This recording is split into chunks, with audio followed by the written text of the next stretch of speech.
After the death of Mohbad, I can't help but to readmit to the fact that Wizkid is the greatest artist in Africa, not for his musical influence, but for the fact that he fought with his sweat and blood to achieve what he achieved today. And secondly, artists like Kiss Daniel, Adekunle Gold, and Mohbad deserve more respect than any artist. Here are my reasons. Now, if you don't know, let me tell you today. Music industry in Africa are being operated like a cult society, while record label are operated like a cult group. That is shocking, right? Let me tell you why. In case you don't know, the moment an artist leave a certain record label, instantly he will be blacklisted by almost everybody. The producers will blacklist the artist, the promoters will blacklist the artist, the show promoters will blacklist the artist, the marketer will blacklist the artist. To make the matter even worse, even the fans will blacklist the artist. The moment an artist leave record label in Africa, the artist will move from being an hero to zero. Artist that is doing well before will start doing badly. Nothing will work for him again. Why? Have you ever wondered why this is happening?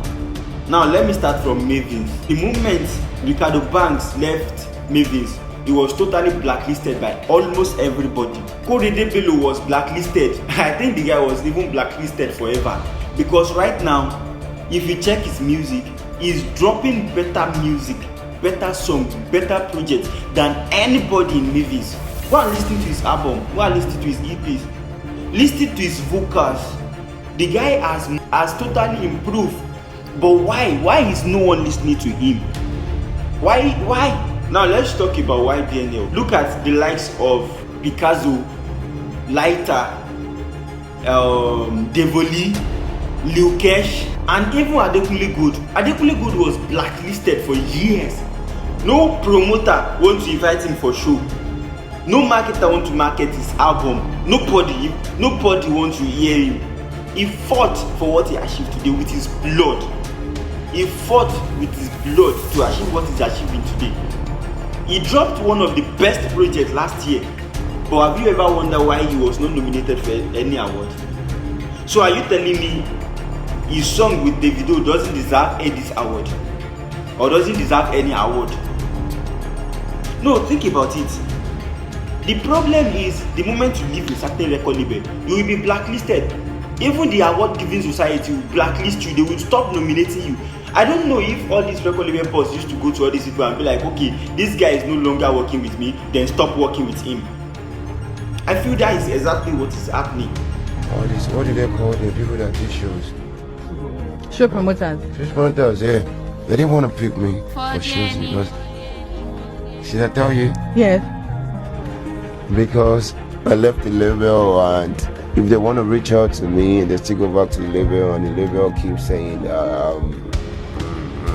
that boy is not really okay, like he's going through a lot, and the ship. Now let's talk about G Worldwide and Kiss Daniel. I see no reason why we can't involve Kiss Daniel in same conversation with Burna Boy, Wizkid and Davido.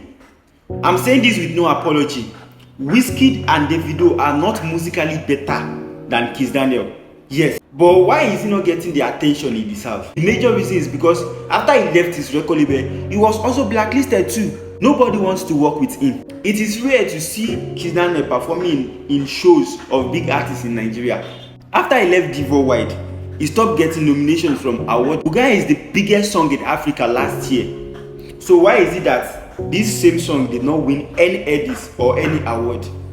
Why? It's just impossible to leave a record label and not be depressed after. For the fact that you even left in a controversial way, bro, you might never survive it. How did I even forget to talk about Shinkwebu? This dude almost commit suicide after parting way with YBNL. So, skip to 2020, I lost my record deal. I had an issue with my record label boss, and he was so mad, and he said I should leave the house. So I lost my deal, lost the house.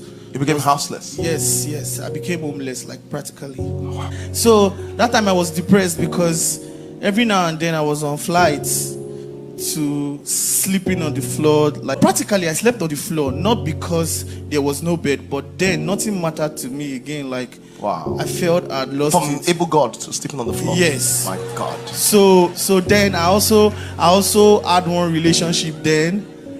The breakfast was so hot that I landed in the hospital. Olariwaju Pẹ̀lẹ́pẹ̀lẹ́ couldn't handle it anymore. We all know what happened to him after.